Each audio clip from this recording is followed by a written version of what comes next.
All right, welcome back, everyone. My name is Dave. This is the Radical Independent. Thanks for being here. Returning to us is probably our most popular guest, and he's been making the rounds, doing some great videos. You should really follow him, probably over on Telegram. And of course, I'm talking about the one and only Scott Ritter, former UN weapons inspector and naval intelligence officer, also the author of this book right here, Disarmament in the Time of Perestroika. It's arms control and the end of the Soviet Union right here. Welcome back, Scott. Oh, and there's can you get that coffee mug in the shot again? There we go. It says, what does it say? It says something about buy my book, read my book. No, ask me about my book. Oh, ask me about my book. All right. Which book? Nice. This one? Wow. Anyway, I'm just showing off the mug. It was a nice gift somebody gave me. All right. I was thinking maybe you were selling coffee mugs, which no, I'm not selling anything.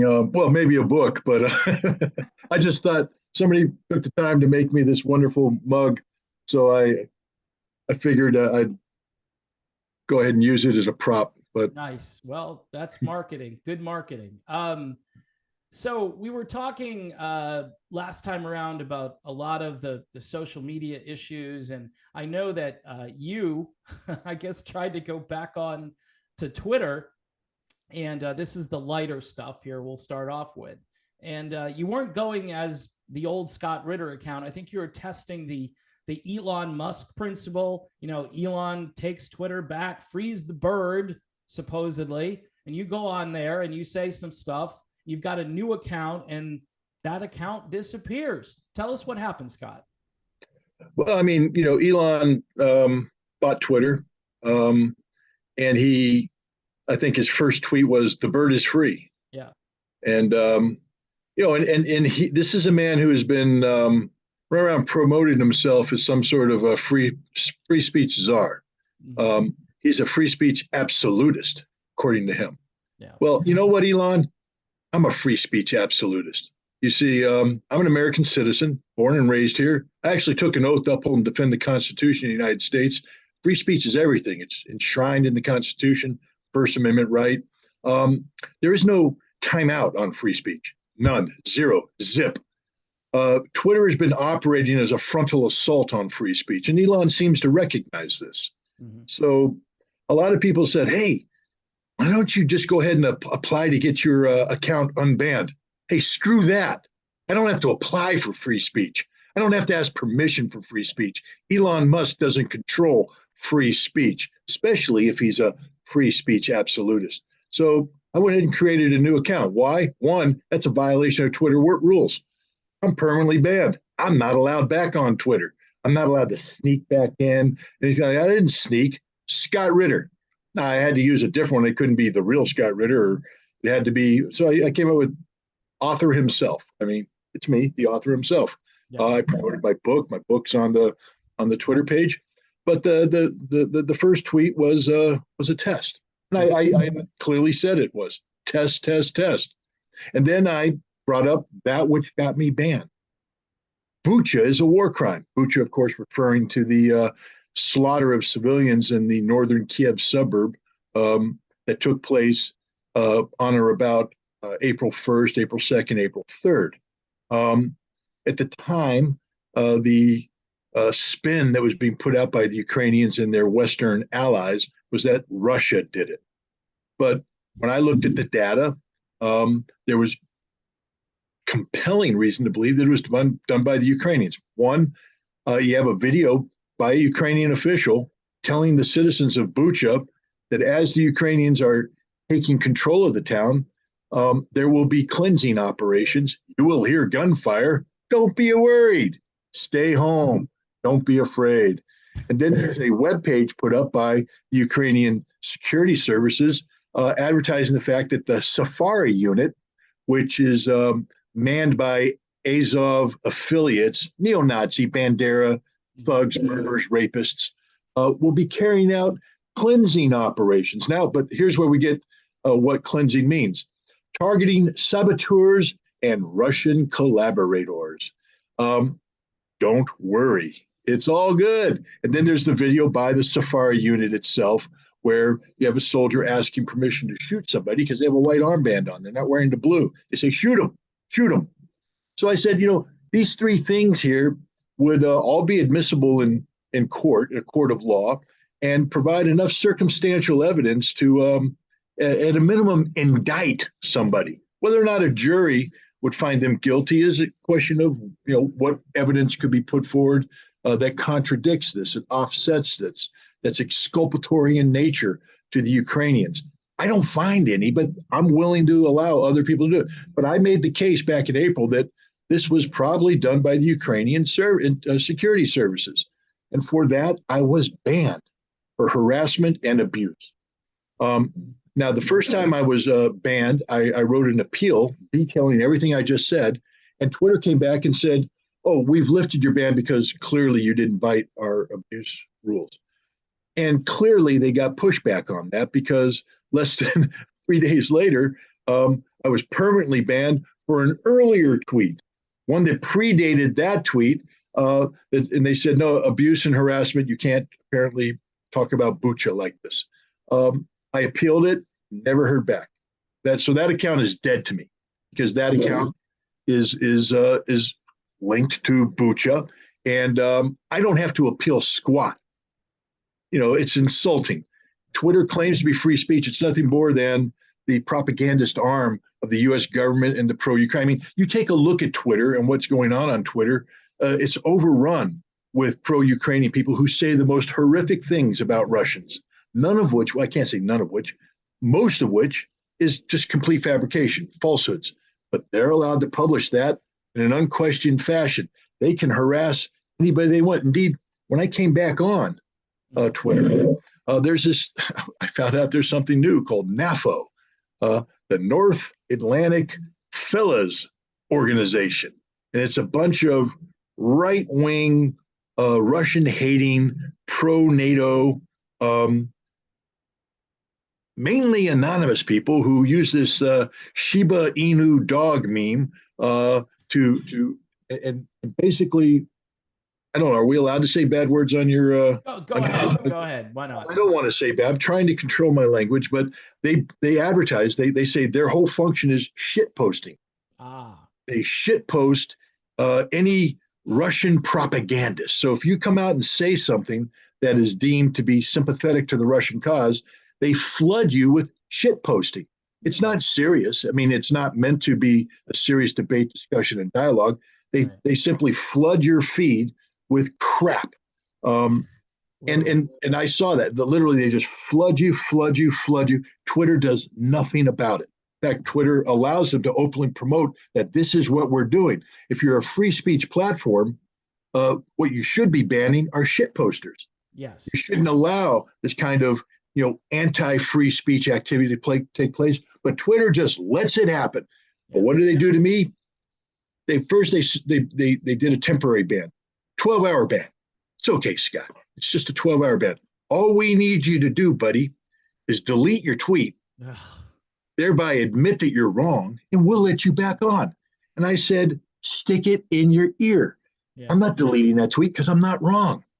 I'm not wrong on this. I have a right to say this, and it's factually based. You have a right to disagree with me, but if this is a free speech platform, you don't have a right to ban me. None whatsoever. Zip. And you know why I take such a hard stance on that? Because people have challenged Twitter in court and won. And you see what Musk is doing right now? He is cleaning up all these lawsuits. He's settling, getting rid of them because he knows that the old Twitter was a frontal assault on free speech.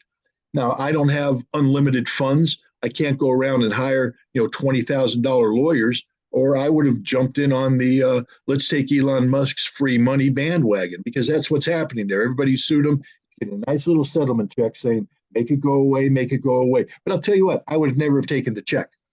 Right. I would have taken it to court to make the point that what Twitter is doing is a frontal assault on free speech. They don't get to hide behind, we're a corporation, we're privately owned. Screw that. The internet, as the Supreme Court has said, it's time that the Supreme Court take a look at free speech in the context of the social media thing. Twitter is not private because Twitter provides a public platform. And Elon Musk condemns himself with his own language when he talks about what Twitter does. It's a public, he calls it a public platform for the free exchange of ideas. So it is free speech. And now they've banned me. Now, I have a lot of people say, Scott, give him time and cut the guy a break. So, yeah. Hey, free speech, there's no time limit on free speech. You don't get to time me out on free speech.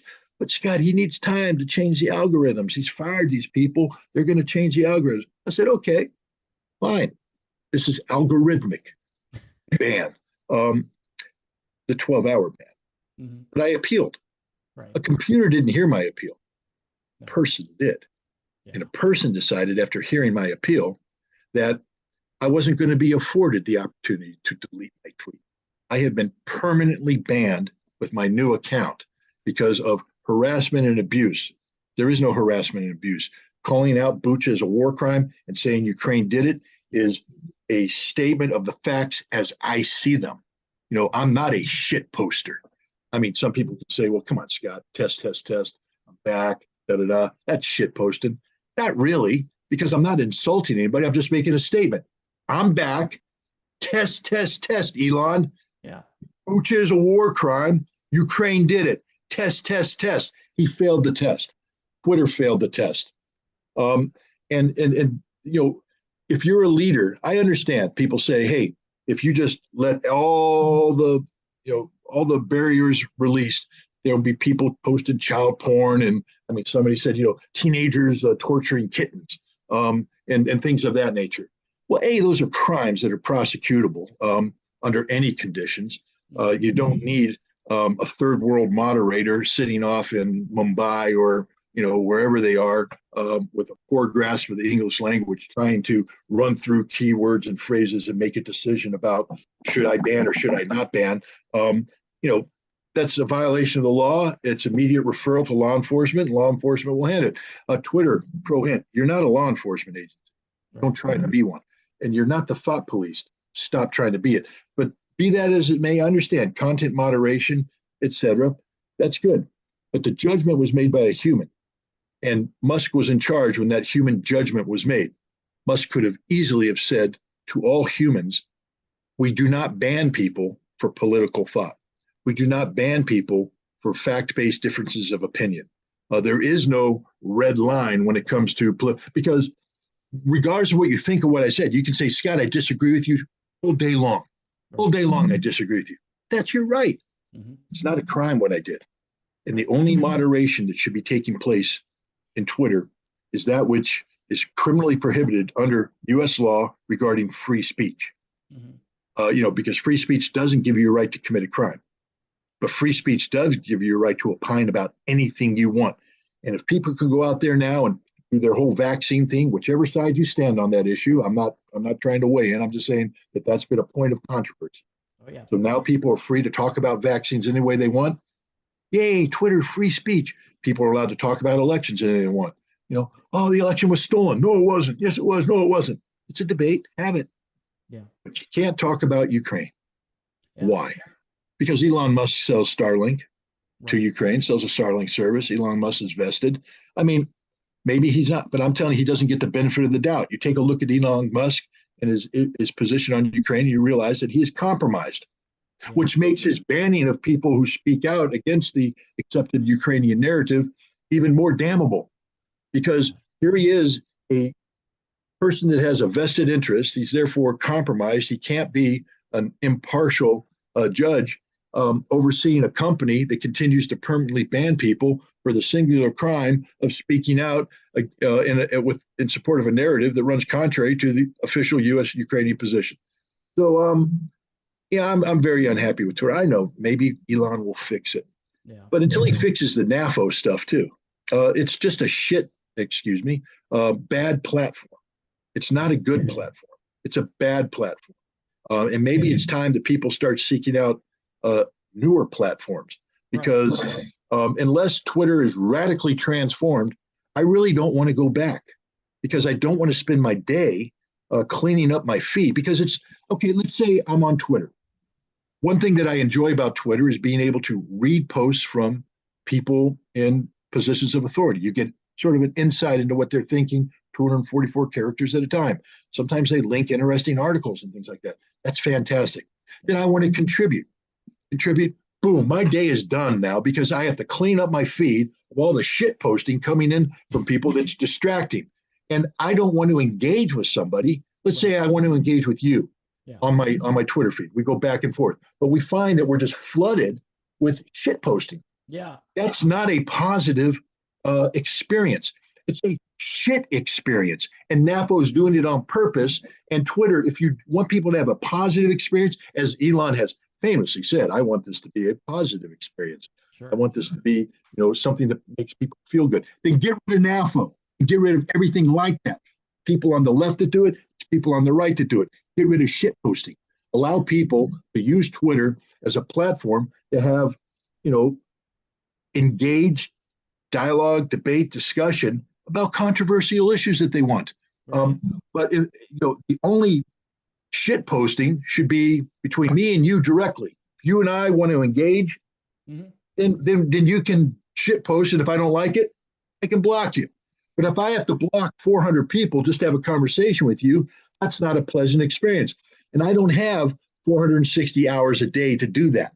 Yeah. And it's something I don't want to do. So Elon, your platform literally sucks. It's one of the worst platforms out there.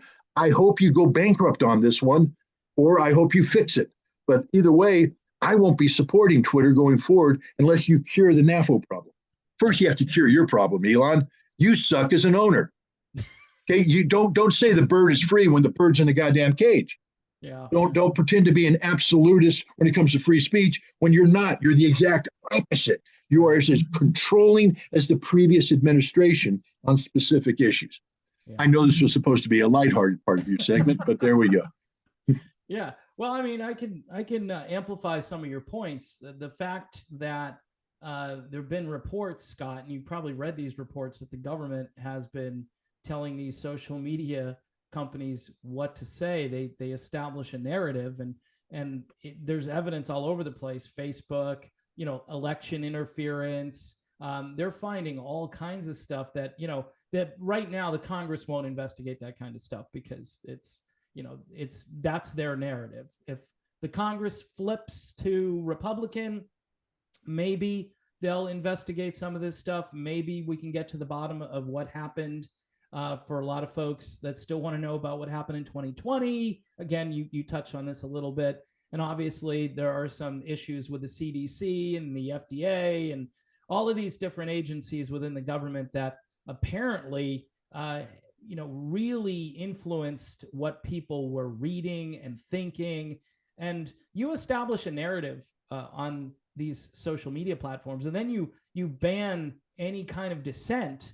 And what happens is that narrative is all that's there. And people start to think they're crazy. Like they look this way, they look that way, and they're thinking, okay, nobody's saying anything different, Scott. Everybody's saying, hey, Ukraine war, we support Ukraine. We've got our little, Ukraine flag lapel pin on, and we've got our little emoji that supports Ukraine. I mean, that went crazy. When that war broke out in February, the first couple of weeks was just, we stand with Ukraine. We support Ukraine without any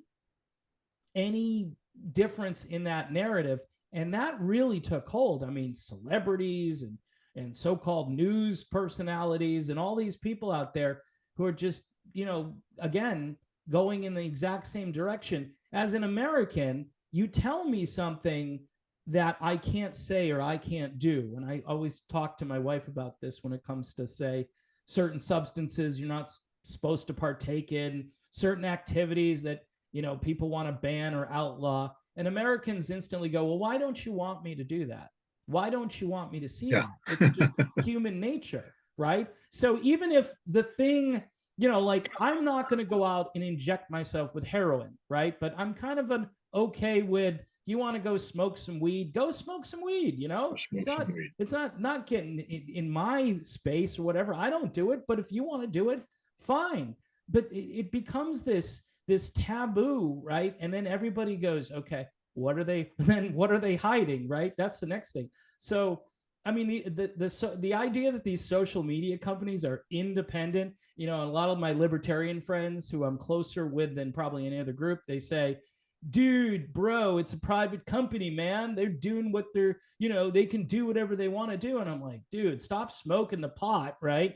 And take a look at this, because it's you want to talk about collusion, a word that we've heard ad nauseum for the past how many years? Collusion between the government and these private companies. I'm sorry, if you're calling yourself a private company and you're getting your marching orders from the Pentagon, I'm sorry, you're not a private company at that point. No, and they'd lose this.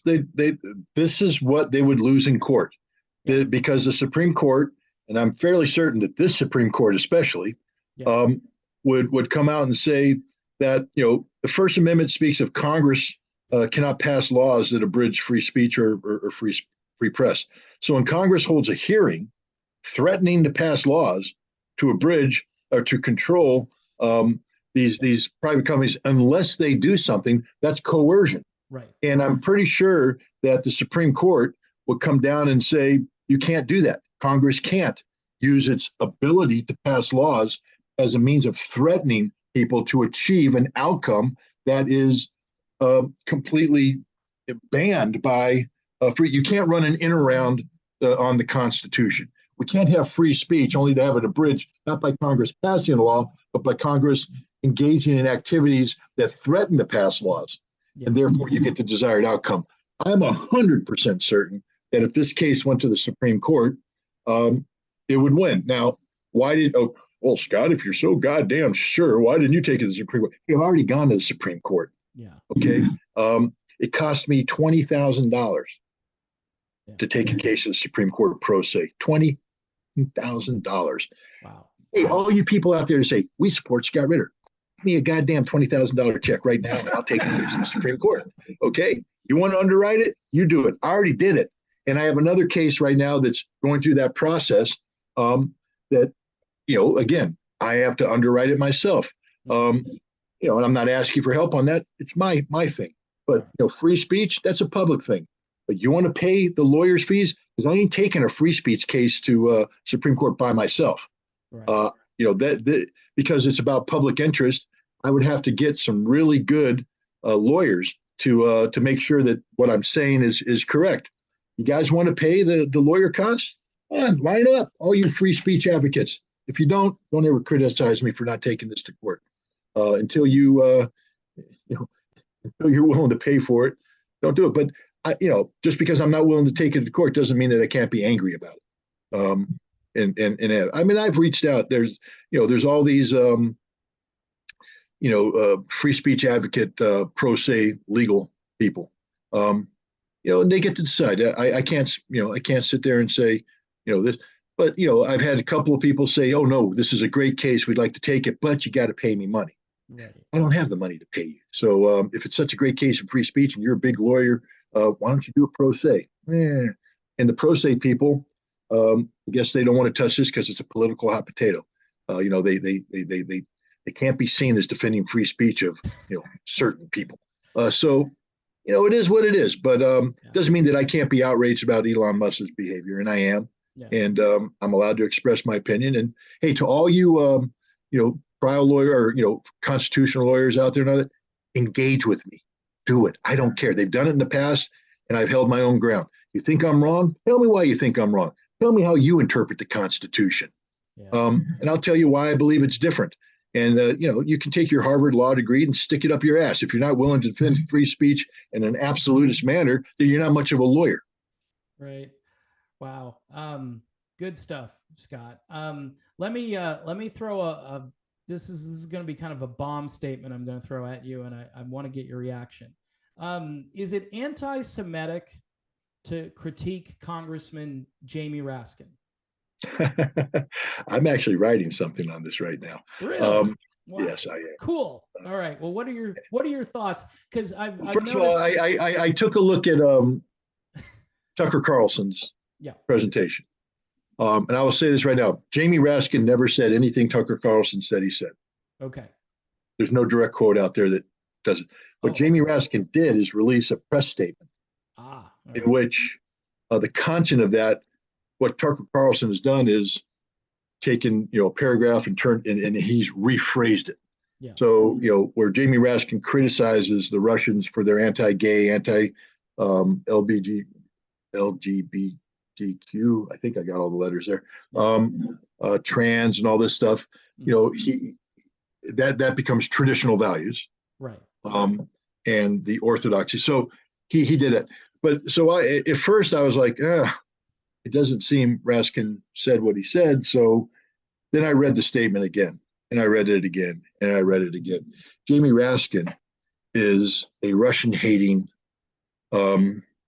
person that if you removed Russia and put Jew, anybody who gave a similar statement would be labeled as the most anti-Semitic person in the world. Jamie Raskin is the biggest hypocrite on the planet. Jamie Raskin doesn't deserve to be in Congress. I'm surprised that the Anti-Defamation League and all the Holocaust Center and all the people that normally line up and slam people for anti-Semitic speech, rightfully so. I will never promote anti-Semitic speech.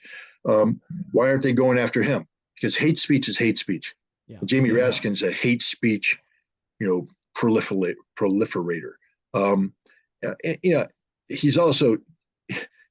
He's one of the biggest hypocrites in the world when it comes to Donald Trump. Again, I'm not here singing Donald Trump's praises, but if you go back when Donald Trump won the election in 2016, Raskin was the denier. He was the guy leading the charge. He was saying, no, this guy didn't win. He should not be recognized. We need to impeach him right off the bat. What was the crime, Jamie? Being elected president. We need to impeach him for being elected president because I disagree with the outcome. And now he's leading the charge of trying to prosecute Trump for election denial and all that stuff.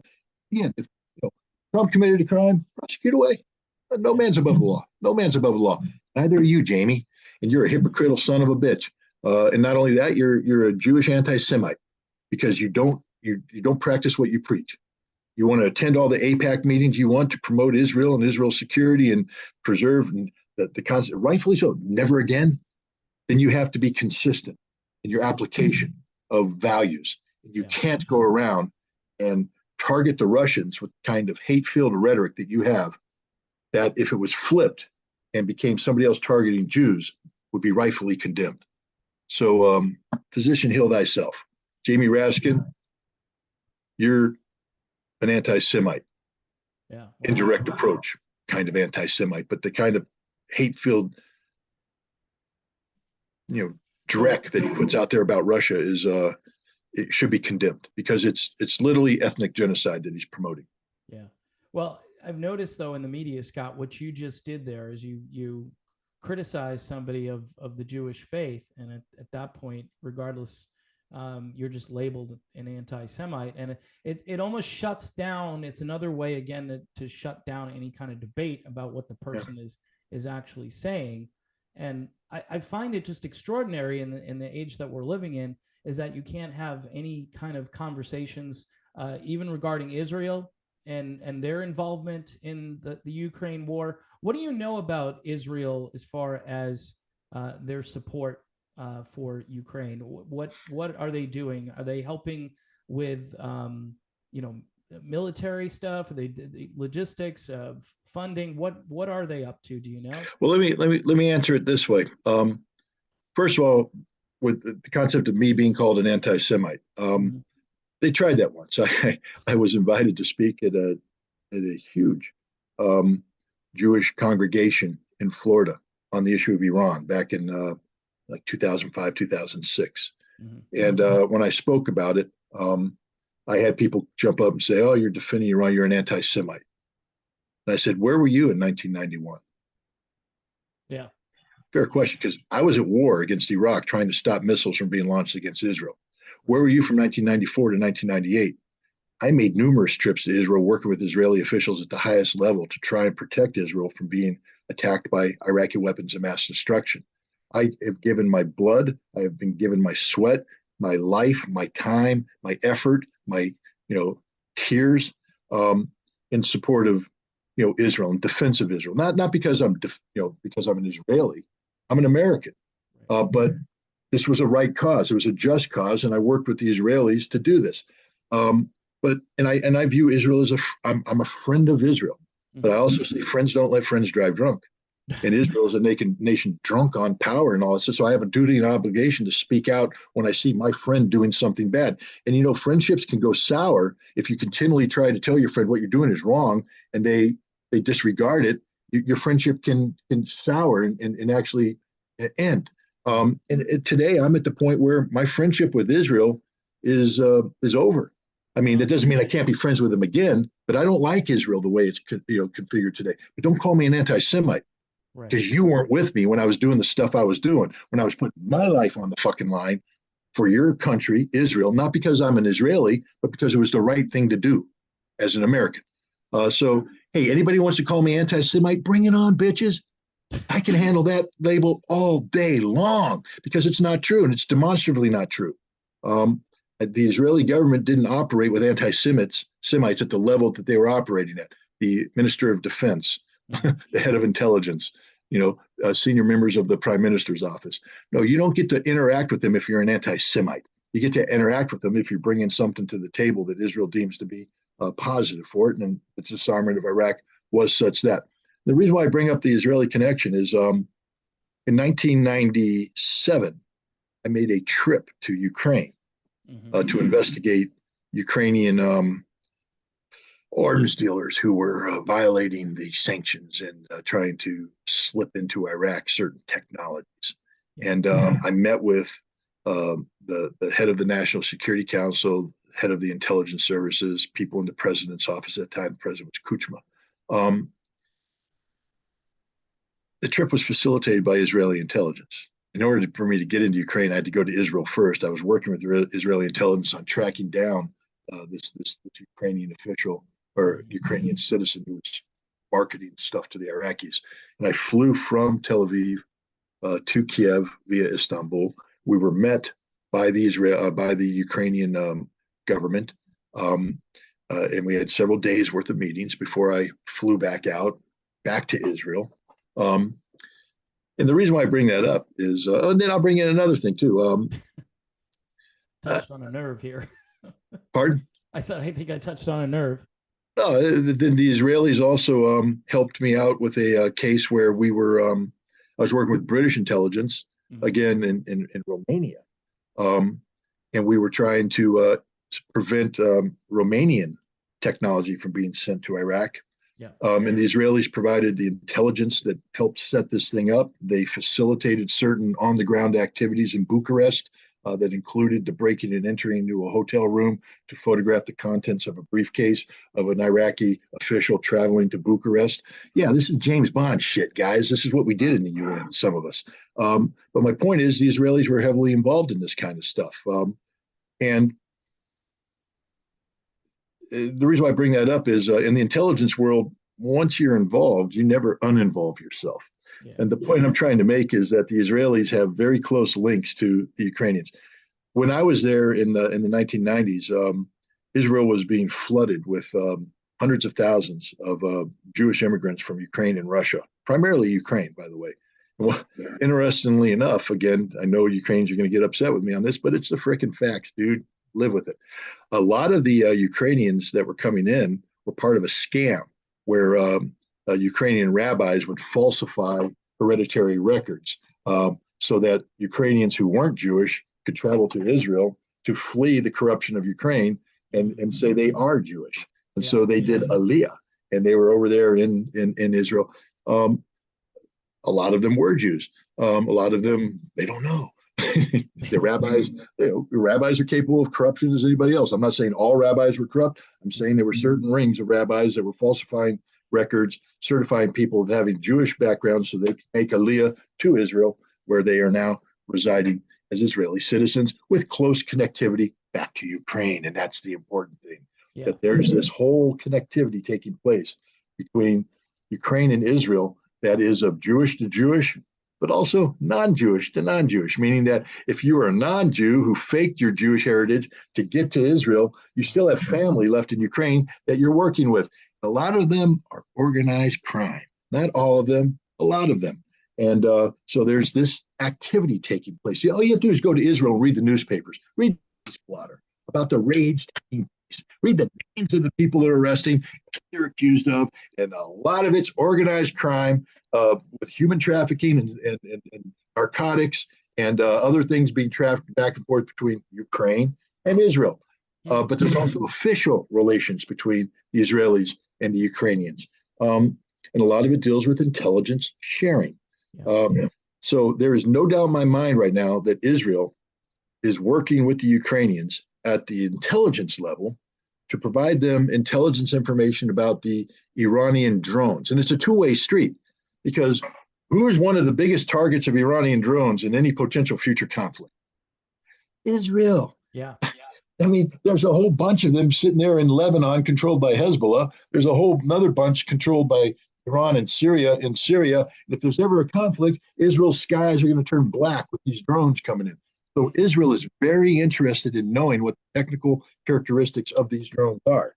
And they want to know their operational parameters. They want to know about how the Ukrainians are going about engaging them. And they're sharing with Ukraine insights on how they have engaged with them as well, intelligence they know about these drones. So this is a mutually beneficial relationship between two long-term intelligence allies that's taking place. So that's happening. What isn't happening is the transfer of arms from Israel to Ukraine on an official level, because the Russians have pretty much said, we won't support that. Now, why would Israel listen to Russia? Because if you think the Israeli connectivity to Ukraine over the Jewish Aliyah thing is big, it's even bigger when it comes to Russia. There's a whole lot more Russian Jews in Israel than there are Ukrainian Jews in Israel. And those relations go back deep. And the Russians are involved in Syria. The Russians so far have put the brakes on Syrian air defense in terms of their engagement with Israeli aircraft who bomb Syria on virtually a daily basis. If you piss the Russians off, understand there will be Israeli casualties. And does Israel really want to be in a shooting war with Russia in Syria, knowing what the consequences of that would be? So when Russia says we won't stand by idly and allow you to transfer technology to Ukraine that will be used to kill Russians, the Israelis listen.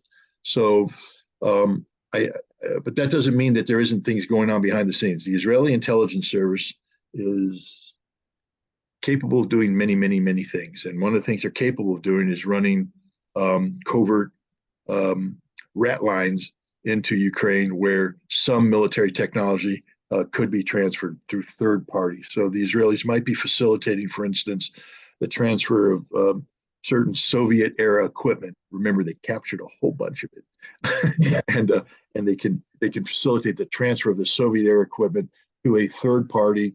They've done it in the past, say with Croatia. So you might see ships leaving Israel with equipment going to Croatian ports, and then that stuff being smuggled through the Balkans into various NATO locations where it's going to be sheep dipped, somehow made to look like it's Polish or made to look like it's Romanian or something, and then makes its way into Ukraine. So there's no doubt in my mind that that's taking place. I don't have any evidence that that's taking place. So if somebody's saying, Scott, where's your source?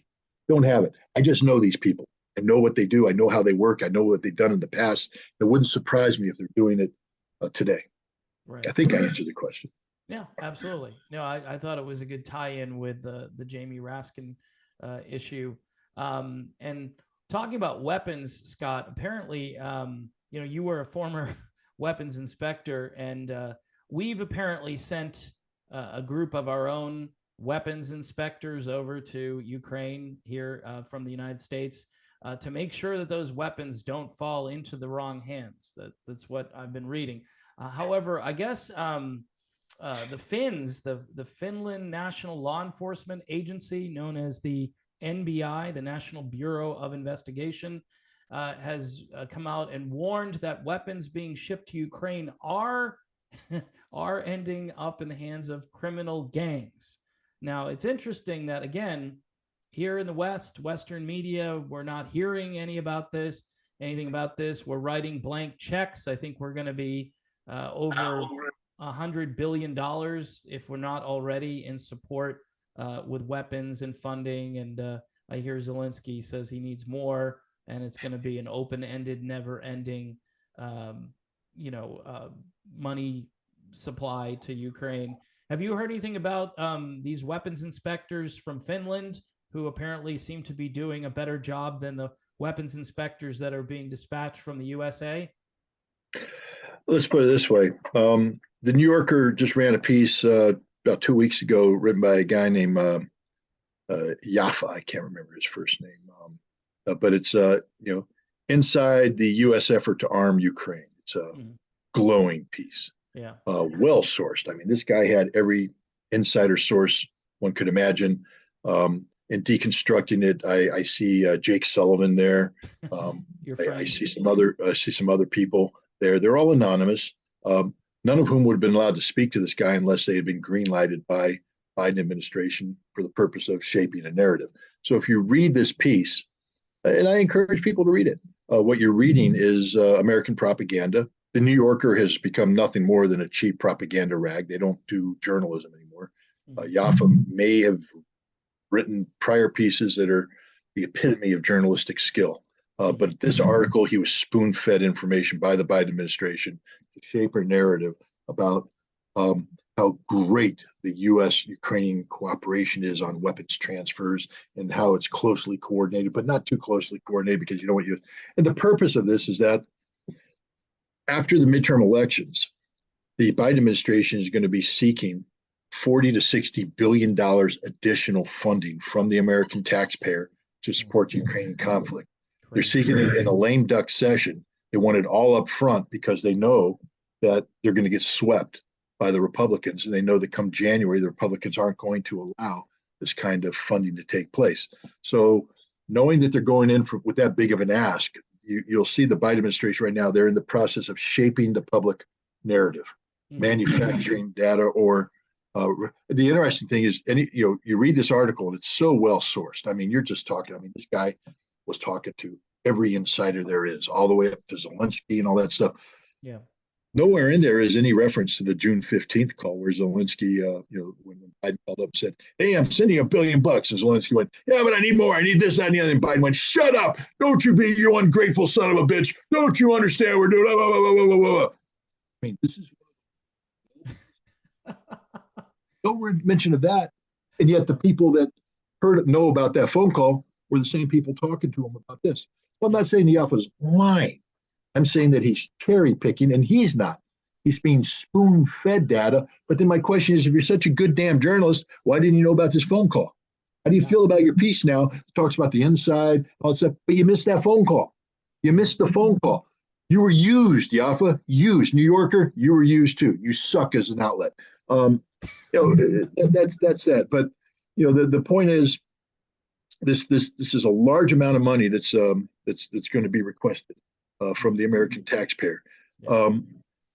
We don't remember Rand Paul back in May. Yeah. We got the new Lend-Lease Act, $43 billion being earmarked for Ukraine. And he said, who's overseeing this? Yeah, that's all he asked. We're giving you $43 billion to the most corrupt nation on the planet. Yeah. Could we at least have an inspector general? That's what we normally do on something of this scope and scale, an inspector general who can sit there and say, and the Biden administration, together with Chuck Schumer and Mitch McConnell, all went, no inspector general. Just give them the money, give them the money, give them the money.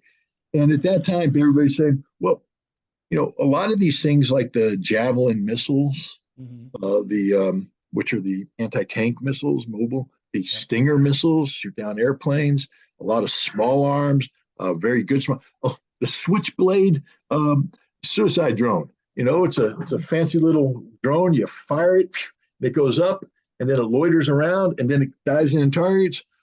That's man portable too. Guess what's appearing on the black market in Europe? Missiles, Stinger missiles, Switchblade drones. Right. And now the other Europeans are providing similar weapons, including the Finns, who are providing a lot of small arms. Yeah. The small arms, it used to be, the mafia had to worry about, them having a snub-nosed 38, or maybe they pull out a Colt 45. Nope. Yeah. Now they're pulling out a Finnish-made, fully automatic assault rifle with unlimited ammunition, and they have other assault rifles. The market's being flooded in Europe with all these bad guys. The Finns apparently have some sort of moral conscience. So they have their investigators, following through on the weapons that they've provided. And because I think they have laws that say you sort of have to do this, Mm-hmm. and they're finding out, holy cow, this stuff's appearing on the market. The Ukrainians are, in fact, the most corrupt people on the face of the earth. You can't trust any of them from the president on down. But in the United States, it's see no evil, hear no evil, say no evil. We got the three monkeys, man, that we don't want to talk about this. We want to ignore it. And not only are we not putting in place an inspector general, we're going to give them $60 billion, $40 to $60 billion more Yep. without any inspector general in place. We're just spoon feeding all this weaponry into the single most corrupt place on the earth, and it's going to come back and it's going to haunt us one of these days. Yeah. Well, it's just amazing how much money is being spent, and some Americans I think are onto this, Scott, and I think that's why you probably will see a different outcome next week when people go and finally, throw the bums out, and a lot of those people, which is weird because the Democrats years ago used to be against endless war, but now the entire party walks in lockstep with the military industrial complex. But what I want to ask you about is I've had, this theory, and it's not really a theory, but it's just, people talk about like the deep state or who's actually running the show. And I've come to this black pilled moment where it doesn't really matter right now who the president of the United States is to some degree. I mean, you can look at Trump, and Trump had some tendencies to say, "Hey, can we maybe?" He campaigned on, "Hey, can we get along with Russia? I'd like to get along with Putin." Or he had all that bravado, like, "Yeah, I can sit down with Kim Jong Un and whoever, and just I'll negotiate." And being the deal maker, Donald Trump, right? And I'll make us a great deal. And even that, Scott, even though it was kind of misguided in some ways, and the rhetoric was bombastic, it showed that Trump kind of wanted to get along with some of these people, or at least work with them at some level. And it seems now that probably was Trump's downfall, because then hey, he wants to get along with Putin, so we have this Russia collusion thing that happened, and then you can trace back all of those things, but it seems as though the president gets handcuffed. Like, the president gets to the Oval Office, he gets behind like Scott Ritter gets behind the Resolute desk, right? Instead of Donald Trump or Joe Biden or whoever. I mean, what can you do as Scott Ritter at that point when you've got officials at various government agencies? I think of the Pentagon first, but I'm sure they're all over the place, and they're essentially they're getting these dictates from the president. The president wants to withdraw troops. Oh, no, we don't withdraw troops, and here's why we don't do it. It's almost as if, Scott, that there's really no like clear executive branch. Like, it's a show. We elect a president, the president gets there and realizes, holy crap, I can't do shit, and then he then all of the stuff that he promised, or some of the stuff that he promised, at least especially when it comes to foreign policy, none of that stuff comes to fruition, or it's very limited in scope, or it's written down on a piece of paper and it's put out there by the New York Post or any of those propaganda newspapers, and people then they nod their head and they go, "Oh, it's good, we're getting out of Afghanistan," which we did get out of Afghanistan with a whole bunch of consequences left in its wake, but then now we're open-ended pretty much into Ukraine. I guess my question here is, Scott, is the presidency like, do we have an executive branch? And if so, what are its limitations, and how is it possible like a President Scott Ritter could fix what's broken in the executive branch? Well, first of all, we have to take a huge hurdle into believing that a person like Scott Ritter would ever be president of the United States, because no, but this is the problem. Yeah. First of all, anybody who wants to be president is a narcissist of the highest order. Yeah. So it's all about people telling him or her how wonderful they are, how great they are, and they believe it. They're wonderful. They're great, which means you don't rock the boat on your path towards the presidency. Yeah. So by not rocking the boat, who's telling you you're wonderful and you're great? Yes, you get the electorate to do that, but the electric's also being spoon-fed from the establishment. You Mm-hmm. see, I have to win over the establishment before I can run for president. I have to go speak to the think tanks, and I have to go speak to all the retired government people, the deep state. We don't like to call it the deep state, but that's what it is. Okay. It's basically the people who run. There's a great British comedy series, Prime Minister, or Minister, something of that nature. And it talked about a guy who came in as a minister. He's a member of parliament, and he comes in, he takes over the ministry of X. I can't remember what it was. And he has a staff of permanent people who've been there for every minister before. And he comes in, he wants to do this and that, and the chief of staff's like, oh, yes, but no, you can't do that. You see, because no, I wanted this meeting. Well, that meeting's not going to take place, you see, but because I called these people and they're not available. And so the guy running everything was this careerist, these civil servants that have been there forever. That's in the United States. We have a permanent staff. Now, they're not quite the British permanent career staff, but if you take a look at the career, go get the bios of anybody. Yeah. They rise up to the ranks, they flit out to Stanford, they flit back in to do this, they flit out to Harvard, they flit out to the Council for Foreign Relations, and they come back in. We have a system in place of establishment outlets where people work their way through. You have to have the right degrees from the right universities, then you have to get the right job working for the right person. You have to convince them that you're the right kind of thinker, and then suddenly, wham! Look, I was in that pipeline. Yeah. I was. I mean, if I had played the game, God, my wife is so mad at me sometimes. All I had to do was play the game. Yeah. I was, offered a seat on the Council for Foreign Relations. Wow. They were going to build me the seat. I was going to be a fellow, and then once you get that fellow, suddenly the doors open. Then Harvard's like, we want you. I mean, I went up and talked to the Harvard people. They're going to bring me into the whatever the school is up there. And then you get to play with all those people. You're there.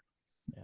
All you had to do, Scott, is play the game. All I had to do was read, and they tried it. Paul Wolfowitz met with me. Paul frickin' Wolfowitz, back when he was at Johns Hopkins, met with me and basically laid out the game plan, the bribe. Yeah.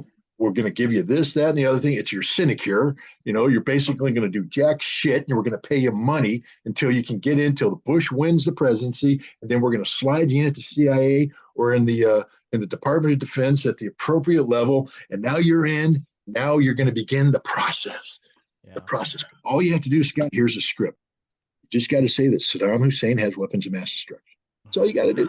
Yeah. We need your voice. We need your face. We need your resume. We need your voice. You got to go out and do this. And I said, but that's a lie. He said, no, we don't want you to lie, but we need you to support this thing. And I said, no. And that was it. Boom. All doors shut. Bam. That was the end of it. No more talk. I mean, literally, the phone was ringing nonstop for the week prior to that. Once I shut down Wolfowitz, the phone never rang again, and nobody picked up the phone. I called people up, hey, you guys were interested in doing that thing. No, we're not interested anymore. Boom, done. Every door shut because you wouldn't play the game. The establishment is composed 100% of people who play the game. They're all corrupt. They've all been corrupted. They stand for nothing. These are people who have no personal belief system. These are people who read the script. That's all they do is read the script.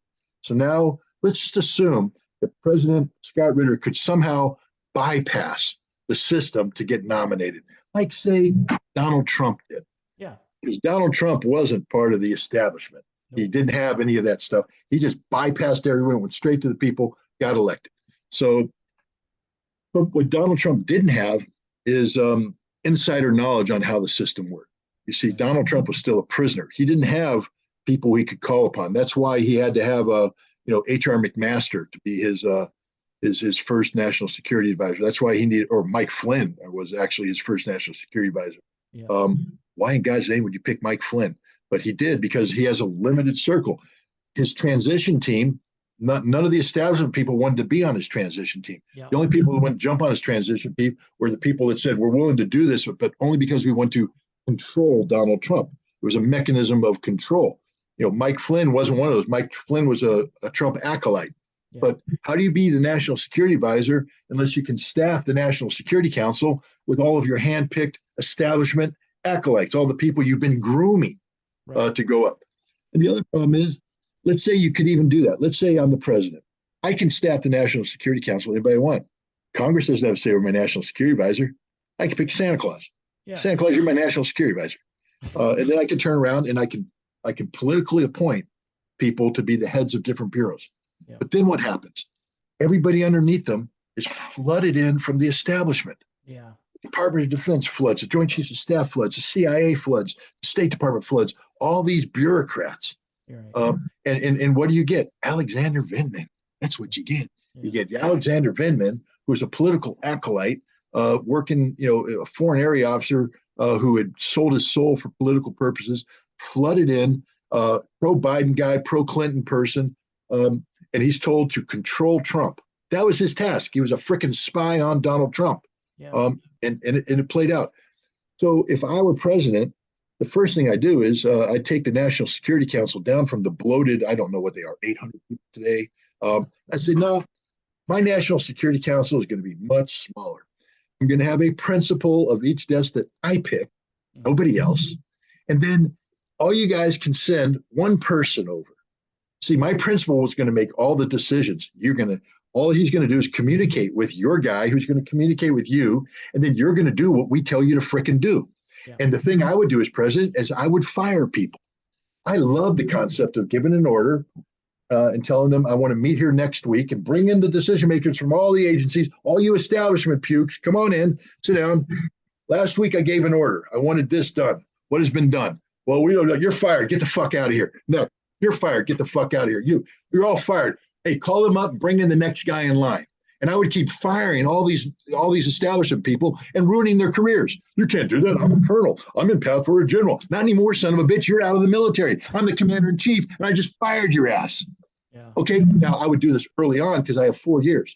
Early on, the establishment would go up in arms. Boom. Right. The other thing I'd do is I'd say, hey, Harvard, all that goddamn money you make off of educating the people, you're done. I'm shutting you off. Yeah. Harvard no longer receives fellowships from the U.S. government.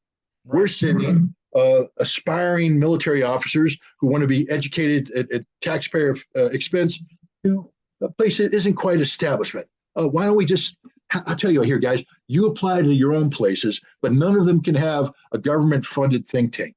Yeah. They have to be independent places. Go to independent academia and get educated. That's what I would do. I would disenfranchise the establishment, take the money out of it, watch the Harvard program wither to nothing. And they're going to say, well, that's destroying. Destroying what? The establishment? I want to destroy the establishment. Yeah.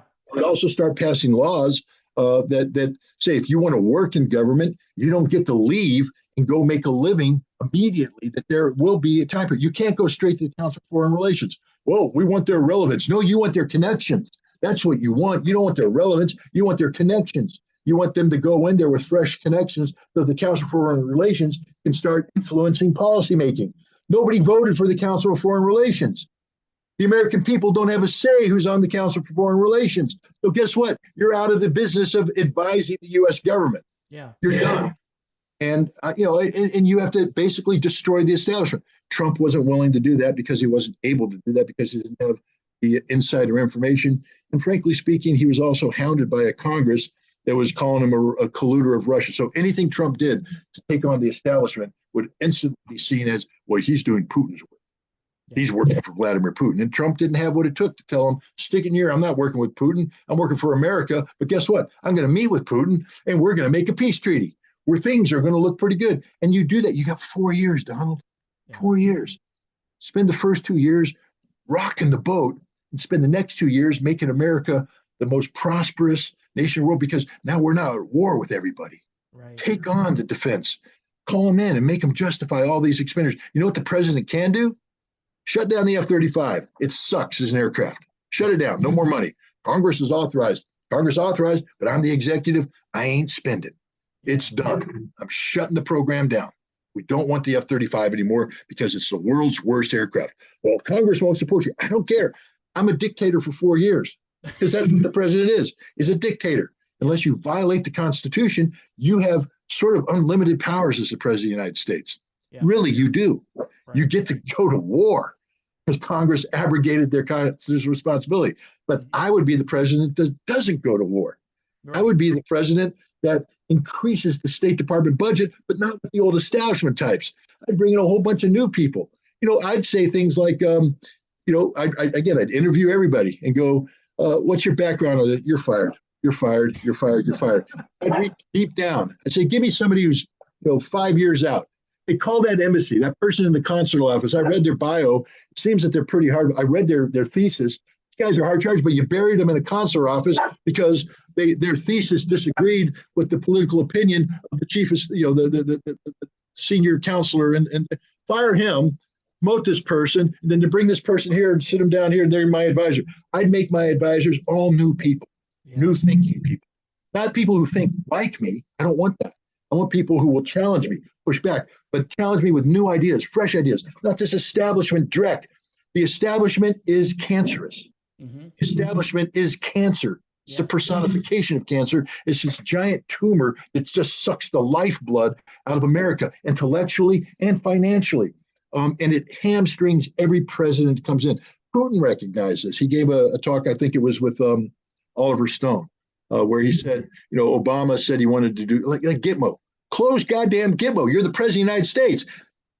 Call up the commanding officer. You're closed. Shut it down. Right. What do we do with the prisoners? Put them in federal prison. Can't do that. Then release them. I just signed a pardon releasing them all. I'll tell Congress, either you let me put them in a level 5 maximum security prison. Right. You can't put them in my state. Then I'm going to frickin' pardon them, asshole. Yeah. One or the other, son of a bitch. If you're so worried about them, we put them in prison. If you, Congress, are going to block me from putting them in prison, I'm going to pardon them. And then guess what? I'll take it to the American people. And then you go before the American people and say, don't blame me. Blame Congress. I can't let this festering cesspool of a moral nation to the United States reputation continue to exist. I'm the commander in chief. Demand that Gitmo be shut down. It's shut down now. As of now, it's shut down. Get all the fuck out of there. Boom. That's what you do if you're the commander in chief. But Obama dithered. I don't want to hurt. I'm a politician. I suck as a human being because he's a liar. So Obama had his hands tied. The establishment ruined him. But Putin said, Obama wanted to do it. But then the day he became president, the men in the dark suits showed up with their briefcases and explained to him why he can't do what he's doing. And he's 100% correct. Yeah. The thing is the commander in chief, you can fire those men in the dark suits. Literally, you come in a dark suit and a briefcase and you try and tell me what I can do as president, I fire you. That's what I get to do as the commander in chief. I will say you're no longer employed by the United States government. Why? Because you are operating in a manner which is unconstitutional. You're trying to blackmail the president of the United States into preventing him carrying out decisions that he's authorized to do under executive authority. Now, there are limitations. I don't want to be seen as a dictator. And of course, I would not be quite as radical as I'm appearing to be. We're making a point here. You don't fire everybody. You can't fire everybody. First of all, they have protections, due process, things of that nature. But I can relieve them of their duties. Mm-hmm. If your duty is to advise the chief executive, and your advice is considered to be unproductive, if you're not obeying the orders, that's the other thing, is you do have to obey my orders. I am the commander in chief. Mm-hmm. I can relieve you of your responsibilities. And I have no problem relieving you. You want to go count ping pong balls in Bangor, Maine, or Nome, Alaska? I'll free you up to spend your career counting ping pong balls. But you're never again going to advise this president of the United States. Any president that wants to free himself has to go to war against the establishment. And that war has to be total. You have to destroy the establishment. You have to break it down. You have to make sure it never rises again. And you do that by money. You have to take out the money. And that means you have to attack all of the programs that are used to feed. Like I said, Harvard lives off of the money provided by the U.S. government to do these national security programs. They send all these officers up there and they do their fellowship and they write their little master's thesis. Now it's in their record that they wrote a master's thesis. And some of them, I'm sure some of their master's theses are good. Most of it's just rote. You write what you're told to write, how you're told to write it on a subject that doesn't rock the boat. And then you use that master's thesis, now puts in your resume, and now you get assigned to the National Security Council, or you get assigned here. It's a stepping stone for your inclusion into the establishment. A military officer should never be part of the establishment. A military officer serves the country, doesn't serve politics, doesn't serve an agenda. You serve the country. Right. You serve the country by doing your job. Mm-hmm. Sometimes you want a military officer that you always want a military officer to think. But understand that in military officers, through no fault of their own, fall into this trap. I mean, hell, who wouldn't want to go to Harvard? I Yeah. mean, if you threw a Harvard master's degree in front of me when I was a major, I said, sign me up, baby. I'm there. And I would have gone and then I would have played the game because I would have gotten there and I'm surrounded by people and I'm like, oh, okay, well, I have to attend this lecture and this guy's telling me what to think. Well, now I'm getting the phone call from my monitor. Hey, Ritter, yeah, that national security thing. Yeah. Looks like you got an inside track to get to the National Security Council. That'll get you the promotion to lieutenant colonel that you wanted, and then you can get that next job. Oh, great. We're really interested in the recommendation from your advisor. We're really interested in that recommendation. Yes, sir, I get the picture. My advisor, hey, Scott, I know you wanted to write about, anti-insurgency movements in Soviet Central Asia in the 1920s. That's a really fascinating thing. But what we'd like you to focus on instead is we think that the Ukraine issue is a more pertinent issue. I got this guy over here. He's a professor here, and I'd like him to mentor you as you do this. And I'm going, but I wanted to write about the Basmachi, but now I got to write, but I need his support to get my job. Okay, I'll do whatever you tell me to do, boss. It doesn't mean that I sold out, but I sold out. Yeah. I sold out. They all sell out. Right. Tell me one guy that actually didn't have that happen to him. And I'll call him a liar to his face. Yeah.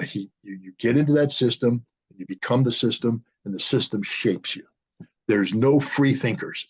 Nobody comes in and goes, I'm going to free think this bitch. I'm going to write whatever I want to write. And then when I come out, I'm going to let them send me where they want because you'll be counting ping pong balls in Alaska. That's what happens to free thinkers in the military. Wow. Well, I guess the last question is, Scott, is do you think someone will come along and do what you say if you were the president or the next person who runs for president gets nominated and wins? I mean, is it possible to upend the establishment? No, because you have to have the right person. Yeah. How do you get the right person? The Democrats had an opportunity. I'm not saying Bernie Sanders. Now that we know a lot more about Bernie Sanders, I'm not, but I smoked the Bernie pipe.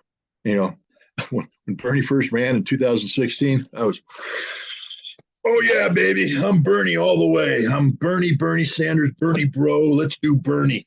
Because he was rocking the boat. Like he was doing the anti-establishment path. He was reaching out to the people. Right. But when he got screwed by the DNC, the fatal mistake is that the Bernie Sanders people didn't storm the convention and take it over. Yeah. Storm the convention. Because what we tend to forget is that the Democratic National Committee is not a government institution. Right. They're not. They're a bunch of dictators. They self-appoint, and they're the ones who make decisions. And in a democracy, just remove them. Say, no, we're taking over. This is our convention.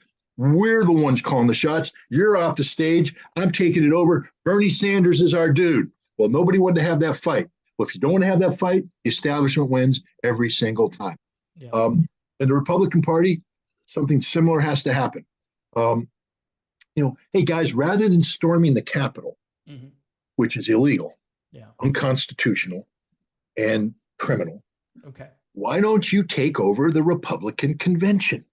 Why don't you go in, all you MAGA types, the next time the Republican Party tries to screw you over by self-appointing somebody to represent you, why don't you have your candidate, throw your popular support behind that candidate, and when the establishment tries to ram it up where the sun don't shine, take over the convention and say, nope, we've just took over the Republican Party. We're the Republican Party. That's our candidate.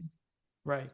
No one's going to tell, what's the government going to do? The government can't do anything. Republican is not a government agency. This is the will of the people manifested. And if you do that, you might be able to get somebody in office who bypasses the establishment, because that's what has to happen. You need somebody in the highest office to destroy the establishment. But to get to the highest office, you have to work with the establishment. It's a catch-22. Yeah. So bypass it, get your dude in there, and then defend him or her. God, there's women out there. Tulsi Gabbard, I'd like to give her a chance. I'd like to see what Tulsi Gabbard can do. Yeah, because I think she could have the courage to do this. When the establishment turns on them, as they're going to do, they're going to call up all the media outlets. They're going to run stories. They're going to do everything. Don't retreat. Double down. Yeah. Get on. Take over Twitter. Don't be a shit poster, but be just someone, saying, hey, this is what, take over Facebook. Control social media. Not control, but get your point of view out there. Educate yourselves. Rally support. Demonstrate. Overcome the establishment who's going to be pushing back because they're fighting for their lives. Right. And that's about a 2-year struggle. until you get to the midterm elections. Then in the midterm elections, don't allow the opposition to do what opposition normally does in the midterm, which is to turn all the negativity about the first 2 years of a presidency into effort to strip Congress away from him or her. No, double down. Get your people in Congress. Show this president that you support this president. Stuff Congress with people who support the president. So the last 2 years are the best damn 2 years in the world, because now the president is unshackled. And the president now can do things. And if the president does things that are good enough, he or she will get another 4-year term. And that second 4-year term is just a gift from God for a president, because you don't have to run for election again. Right. What you get to do is carry out your mandate. Yep. And hope, your mandate needs to be constitutional. It needs to be focused on, what's best for the American people. But this is a chance for the American people to liberate themselves from the establishment. You give the right person 8 years, there will be no establishment by the time they're finished. There will be no establishment by the time they're finished, because you starve them with money. You just take the money away from them. And it's like cancer. When you cut off the blood supply to a cancer growth, it just sort of shrivels and dies. The establishment is cancer, baby. The blood is the money. Cut it off. Starve them to death. Destroy this cancer. Liberate the American people. Now, we're going to have to build something that replicates this. And look, we can't take away independent thinking. We're America. But there is no independent thinking in Harvard. There is no independent thinking in Stanford. No. When you have an idiot like Michael McFaul running around Stanford and everybody's kowtowing to him, you understand the intellectual depravity of that institution. That institution produces people who get fed into the system. Yeah. Kill these things, starve them, no more money. If you want to exist on private funding, go ahead, but then there's no direct feed in.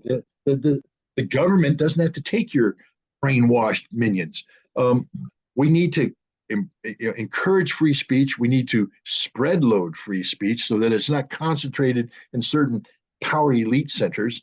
And then we need to populate the new establishment with people whose focus isn't how do I make a career out of this, but how do I help this president who was elected by the people accomplish the mandate he was given by the people. And the way you kill the establishment is when the president's done, the people he brought in are done. Yeah. Okay. It should be known when you enter an administration, when it's done, you're done. You go back to doing whatever you're doing, but you don't have this revolving door. Oh, it's not a career. Supporting a president is not a career. If you want it to be a career, then join the military and support the Constitution. Join the State Department and support the Constitution. Join the CIA and support the Constitution in an apolitical fashion. Yes. But leave the politics to the temporary people. But we have a permanent, because the establishment is a permanent political class. Yeah. Screw that. Yeah. Because what happens is I serve for 4 years, and now my people stay in the system. And the next president comes in, has to fight against not only trying to go forward, but being held down by people who want to pretend that Scott Ritter is still president. Therefore, Scott Ritter's policies, the policies they vested themselves into, must continue to be implemented, even if that president doesn't want. The president's the decision maker. We elect him to be, or her to be, president. Let them make decisions free of the encumbrance of this cancer of the deep state or the establishment. Right. Well, that was a nice fantasy. I mean, God, that's better than taking acid. I've never taken acid, but I would imagine that's sort of the kind of trip that we just went on. A little political acid trip. Well, yeah. I mean, this video is going to be "What if Scott Ritter was president?" That's what I'm probably going to put a title on. Good Lord. Work on your marketing skills. Yeah. Well, I'm figuring, Scott, I'll drop it on Twitter or something, and see what happens to it. There you go. Put it on Twitter. Yeah. Hey, Elon, a special present for you. Yeah. See if this works, and if it doesn't work, we know Elon's just like the last guy. What you said in the video is like the old Who song, new boss, same as the old boss. Meet the new boss, same as the old boss. Yeah. Great song, by the way. Yeah. And every time I see Twitter, I feel like, that Roger Daltrey primal scream at the end, where just, I'm like, that's me, man. That's me. Every time I see Twitter. No. That's awesome. All right, Scott, I'm going to let you go, brother. I know you got probably some more interviews to do. Today's a writing day. I'm supposed to be writing today. So all right, I got to finish that Raskin thing. So yeah, you've energized me. I'm ready to box on that one. Where's the Raskin article going to end up? Is that a It's going to go on my Substack. Yeah. Excellent. All right. A Substack frees me up to write the more not controversial. I'm not seeking controversy, but it's more opinionated. Mm-hmm. When I write for other outlets, I mean, again, I'm always fact based, but I have to tone down the opinion on certain things because even the most free thinking editorial board sometimes goes, that's a little too much, man. We're not there yet. So, but Substack allows it, and the beauty of Substack is it's purely user supported, right. Meaning that I'll find out if I write something that is meaningful and people feel empowered by it, then they support. And you go, oh, okay. And if I write something where people go, no, exactly. They don't support, and that's beauty. It's literally the best kind of feedback because it's real time feedback on, whether or not you're being a responsible participant in the general discussion. And that's what I try to do with Substack. But it allows me to write about things that no outlet would dare write something where I call Jamie Raskin an anti-Semite.